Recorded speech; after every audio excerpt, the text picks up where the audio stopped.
होली खेले पुड़िया में रंग ले ले।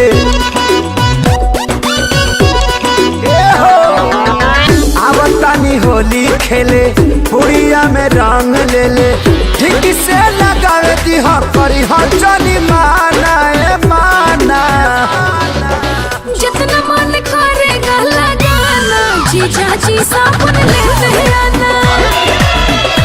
रंगवा डाली के खुदे धुलवाना जीजा जी साबुन लेते आना।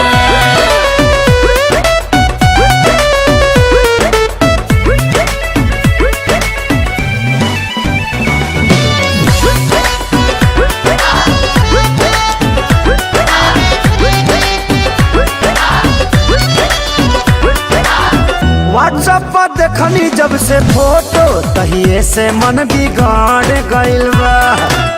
भगवा चढ़ वाला बावे कुछ दिन अभी से नासा चढ़ गइल बा।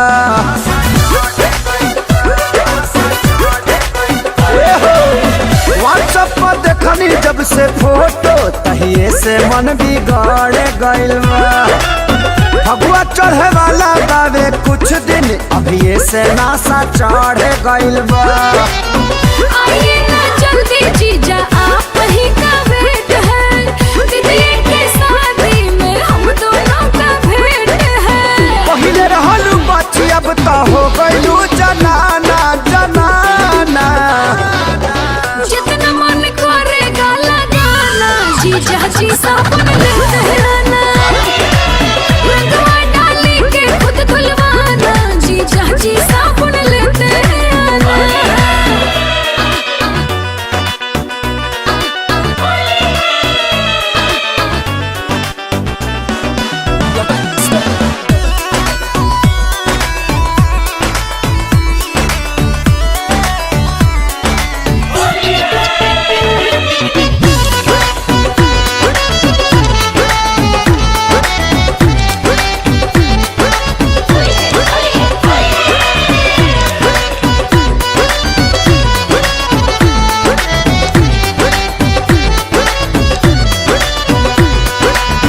बड़ी हजानी दीदिया के खबर पलान ना तो फेल हो जाई।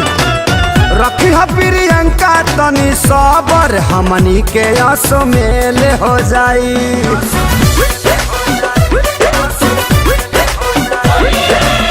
बड़ी हजानी दीदिया के खबर पलान ना तो फेल हो जाई। रखी है प्रियंका तनी सबर हमनी के आसो मेल हो जाई।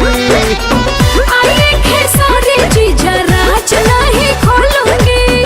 प्यारे आजाद सामने हाथी से ना बोलूंगी। दिन भर खेल के रंगवा संग ही नहाना नहाना।